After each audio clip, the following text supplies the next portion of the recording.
Hi friends, నేను మీ doctor జంగం Vishwanath, psychology మరియు pi ఫ్యాకల్టీని, అంతేగాక మీకు ఇష్టమైన శ్రీ విద్యా పబ్లికేషన్ పుస్తక రచయితని.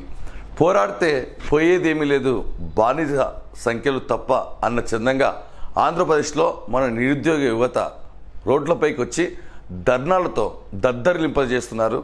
అరుపులతో రాష్ట్రాన్ని హోరెత్తిస్తున్నారు. పేదవాడికి కోపం వస్తే, పేదవాడికి మాట తప్పితే, పేదవాడికి గుండె పగిలితే ఎలా ఉంటుందో చూపిస్తున్నారు.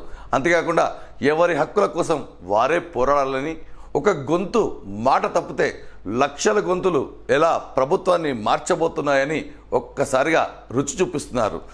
ఆడ మగ అనే తేడా లేకుండా నిరుద్యోగ యువత, మన డిఎస్సి యువత మేము ఏకాకులం కాదు అని శ్రీకాకుళం నుండి మొదలుకొని అనంతపురం వరకు రోడ్లపైనే నిరసనలు తెలియజేస్తున్నారు. మాటలు నమ్మి గెలిపిస్తే, మాట తప్పితే ఎలా ఉంటుందో ప్రభుత్వాన్ని కూడా లక్షల గొంతులు కలిసి ఎలా మారుస్తామో నిరూపించబోతున్నారు. తెలంగాణలో ఏది రిపీట్ అయిందో అదే తిరిగి జరగబోతుందని సంకేతాలు ఇస్తున్నారు.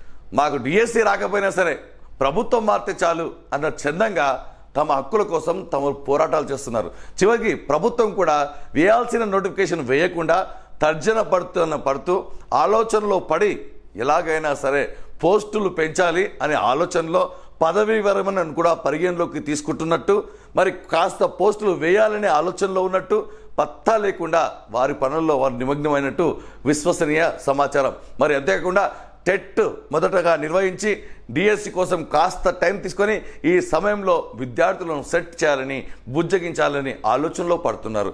అంతేకాకుండా మన విద్యార్థులు ప్రతిపక్షాల మద్దతును కూడా కూడగట్టుకొని అన్ని ఏమైతే చేయాలో అన్ని పకడ్బందీ ప్రణాళికలు ఐక్యతతో కూడుకొని ధర్నాలు, నిరసనలు, శాంతియుత ర్యాలీలు చేస్తూ ప్రభుత్వానికి తమ యొక్క ఇబ్బందిని శాంతియుతంగా తెలియజేస్తున్నారు.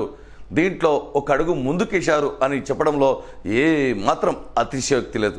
విద్యార్థులారా, విజయం ఆలస్యం కావచ్చు కానీ విజయం మాత్రం తథ్యం. ఆలస్యమైన విజయంగా మీరు భావిస్తున్నారు. చివరగా అభ్యర్థులు గుర్తుపెట్టుకోవాలి, మీరు ఓడిపోలేదు, విజయం ఆలస్యమైంది, మీరు ఓడగొడుతున్నారు అనే విషయాన్ని గుర్తుపెట్టుకొని కష్టపడ్డవాడు నష్టపోడు, మీ హక్కుల్ని మీరు సాధించుకుంటున్నారు. ఖచ్చితంగా ఇంత పెద్ద పోరాటాలు చేసిన మీరు ఉద్యోగం అనే పోరాటం నోటిఫికేషన్ పడితే పుస్తకాలతో కుస్తీ పడడం అనేటువంటి చాలా చిన్న విషయం. మీ విజయానికి మేము ఎప్పుడు అండగా ఉంటాం, తోడుగా ఉంటాం, మా వంతు కృషి చేస్తాం. మీరు ఖచ్చితంగా ఏ అవకాశం కావాలన్నా సరే మన యాప్లో మెసేజ్ పెట్టండి, మేము ఖచ్చితంగా స్పందిస్తాం, మీ వెంట ఉంటాం, మీ తోడు ఉంటాం. All the best.